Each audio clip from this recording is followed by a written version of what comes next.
Пора уже это понять! Мы воюем со злом!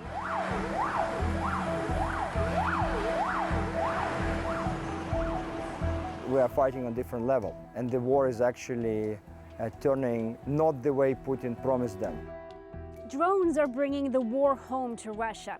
In recent months, there's been a significant increase in the number of attacks. We track news alerts for what's going on in Russia, and even now as we're filming this, I'm getting messages about suspected drone attacks. Here's one. Explosion in the sky as drone intercepted by air defense in the Moscow region.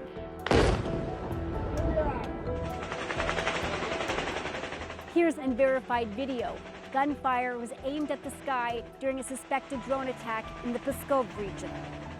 But how much damage are these drones causing, and what is Russia planning to do about them? Ukraine is usually tight-lipped when it comes to these attacks, but why are we seeing a surge now? Here's what we know.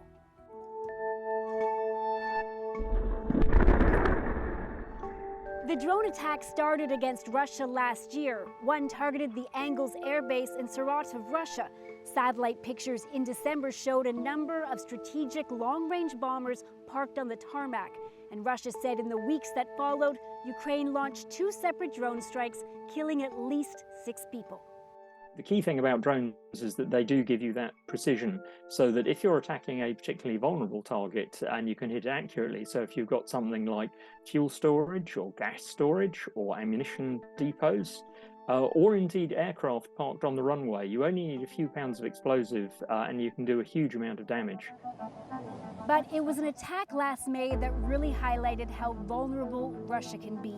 2 objects were seen flying straight towards the Kremlin, the very center of Vladimir Putin's grip on power. There was an explosion right above the Senate Palace. Russian officials say those drones were intercepted, but more have kept coming.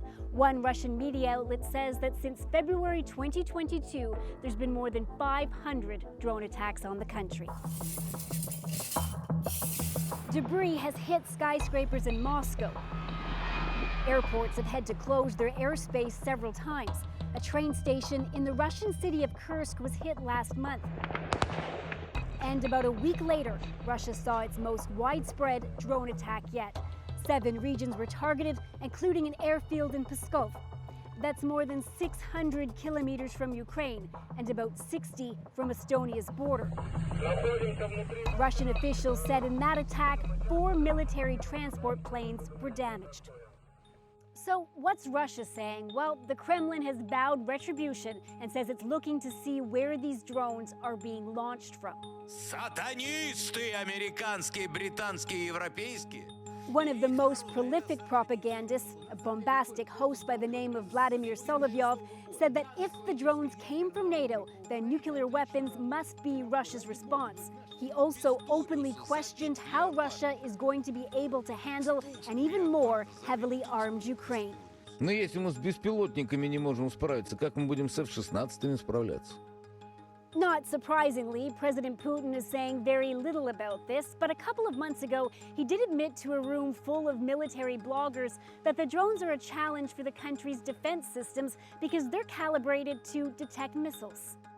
Легких из дерева сделаны, вот, и достаточно сложно обнаруживать их, но они обнаруживают.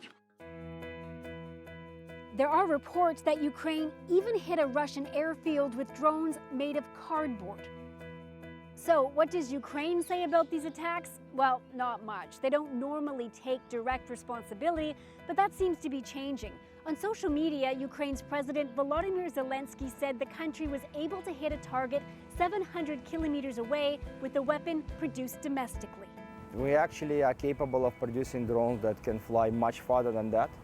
You know, triple, quadruple this distance. It's the only question whether actually we need to do it, right? Because there are a lot of targets which are much closer. Experts say we're seeing an increase in drone attacks now simply because Ukraine has ramped up production.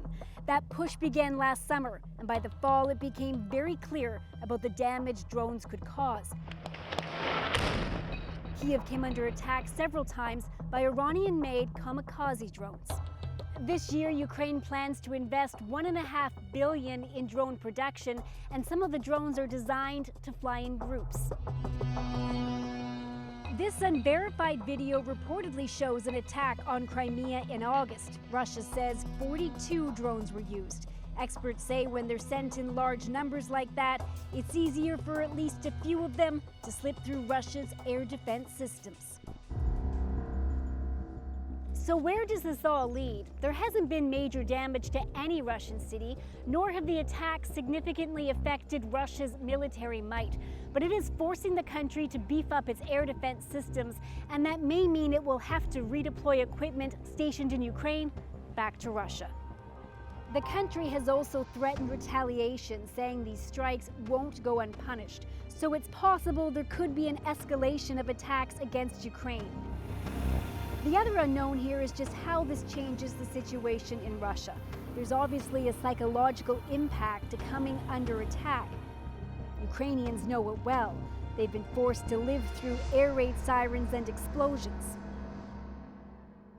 Ukrainian officials say Russians need to remember that their country is waging a violent war, and launching drones is one way to remind them.